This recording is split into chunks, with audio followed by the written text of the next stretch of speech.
meron naman palabas na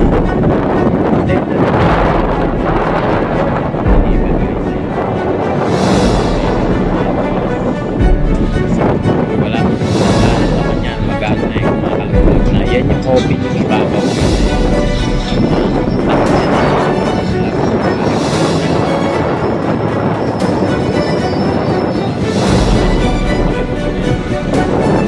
Tapos ang deliver sa bandang dulo. So yan yung ating mga delivery unit.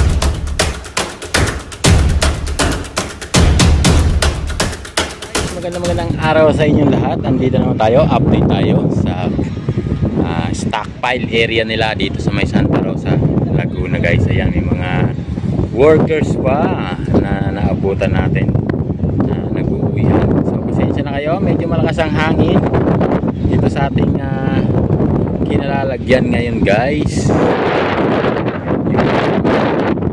Nagwawala ang hangin. So dito pa rin tayo, update tayo dito sa double gantry crane. Yan, dito sa kanilang warehouse. Ayun guys, meron so may boom truck na yun, naka-install sila ng pinaka canopy ng warehouse. So sa inyong lahat. So dito naman meron pa rin silang tinatambakan na nakatingalang bulldozer na yan. Ayan. So kagabi may binuhusan sila. Ayan, yung maputi pa na simento na yan, binuhusan nila kagabi yan. So hanggang dito sa lugar na to, yan hanggang dyan, yan yung maputi pa na simento. Yan, kagabi lang nila yan na binuhusan. Ayan yung area nila. So maraming salamat po sa inyong lahat. So walang sawa ninyong pagsubaybay sa aking YouTube channel. So yun pa rin, update tayo. So talagang bakbakan na rito yung Hyundai project na to guys dito sa may Santa Rosa. Ito yung kanilang stockpile area guys na napaka-ibang. So ang ganda area na yun guys. Sunod natin konti. Ayun, hanggang doon so may bakod na yun. Yun meron pang bakanting area doon na wala pang materialis. Yan ay pinapatag nila yan. Siguro usan din nila yan, no? Katulad dito sa may area na to, dito sa may harap natin. Yan yung kanilang girder box. Yan guys, yung girder box nila pag-assemble. Ayan, meron ng mga nakalatag na skeleton na bakal. Yan ipapatong yung mga molde.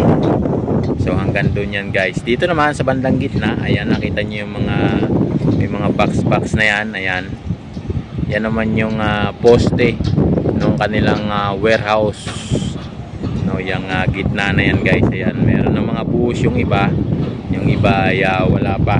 Kagaya dito guys, dito wala pa rin buhos, may mga pulong pa. Ayan, nakahalera na yan guys. Ayan, animoy mga sundalo na naka-formation. Yan yung poste ng kanilang warehouse. Yun, napakaluwang ng warehouse nila guys hanggang doon. At yun, at doon naman sa may nila silo, yun, naka-assemble na rin yung yung dalawang puti na yun nakiga guys. So kala mo kandila.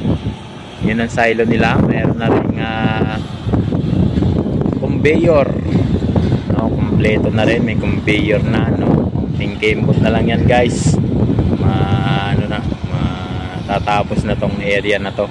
Kasi nga pati gabi meron silang trabaho dito, no, wala silang pinipiling araw, wala silang pinipiling oras. Pati gabi po meron silang trabaho dito sa lugar na to guys. Pero mas marami pa rin yung workers na gabi.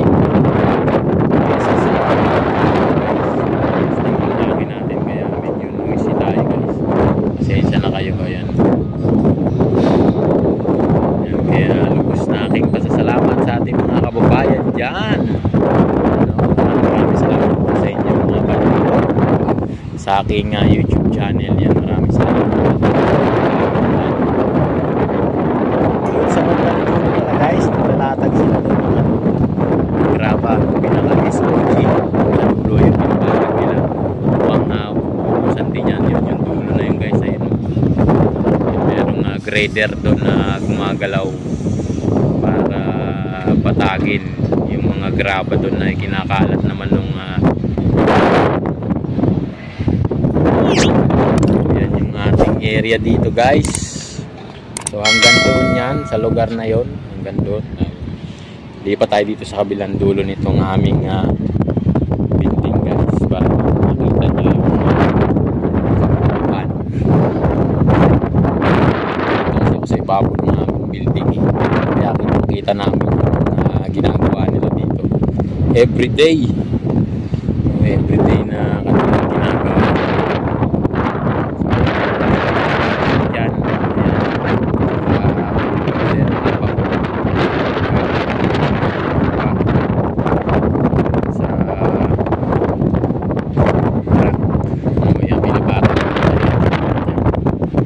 Yan medyo malikabok, no, sa area na yon hanggang dito. So doon meron naman silang hinuhukay. Then guys, doon may hinuhukay doon natin konti. Ayan, may hinuhukay. Kita nyo ba? Medyo malayo na kasi dito yan sa area natin guys. So dito, ayan, meron namang pinapatag din dito guys, no? Pag napatag yan, lalatagan din ang SOG, tapos bakal, lalatagan din, tapos ubusan. Yung kabila, yung mga bahagi ng warehouse nila guys. So yan yung may pako na yan sa gitna, yung wala pang buhos yung kulay brown. So dito, nabuhusan na yung nakaraang araw. Ayan. Wala na yan siguro silang assemblin na double gantry. So pero meron pa doon nakakalat guys na materialis ng double gantry, yung kulay dilaw na yun guys. Dito rin yan na isasalpak. Napakadami dito mga double gantry crane nila dito guys. Ilang piraso na ba to? 1, 2, 3, 4, 5, 6, 7. So meron pa doon 8 piraso.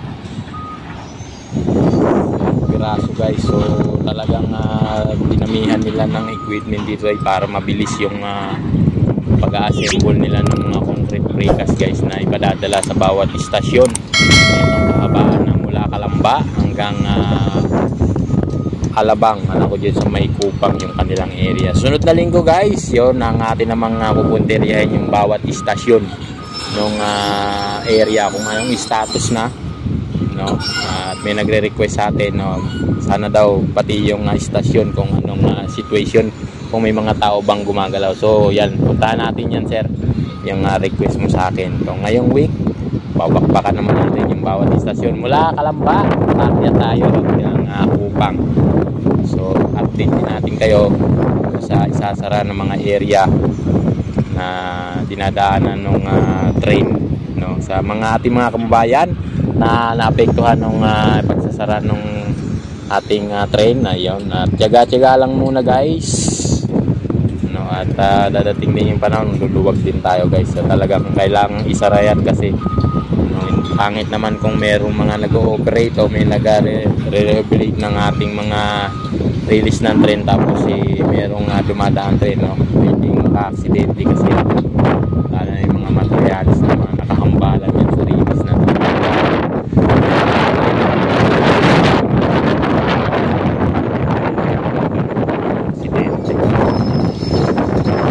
So ito, ayan guys, meron naman palabas na container. Deliver guys, ayan. Container pa na yan guys. So wala naman yan, magang na yung kumakalog-kalog na. Yan yung open yung ibabaw guys, ayan.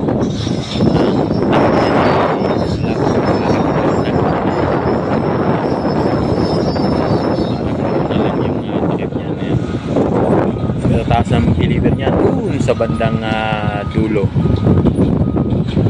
So ayan yung ating mga delivery unit, no? Ayan guys, ayan, may tapos na ng delivery. So maraming salamat po sa inyong lahat at magandang araw. Sana po ay palagi nyo subaybayan ng aking YouTube channel regarding dito sa PNR ng Santa Rosa, Laguna.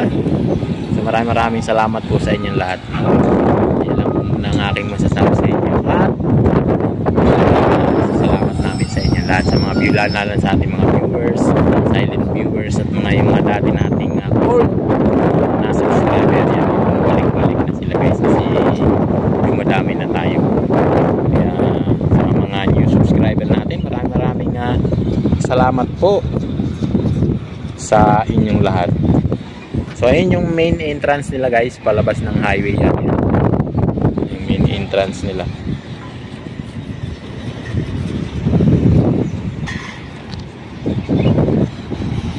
So ganito yan sa area na yan. So maraming salamat po sa inyo lahat. Ako ay magpapaalam na. Ayan, bye bye. Maraming salamat po.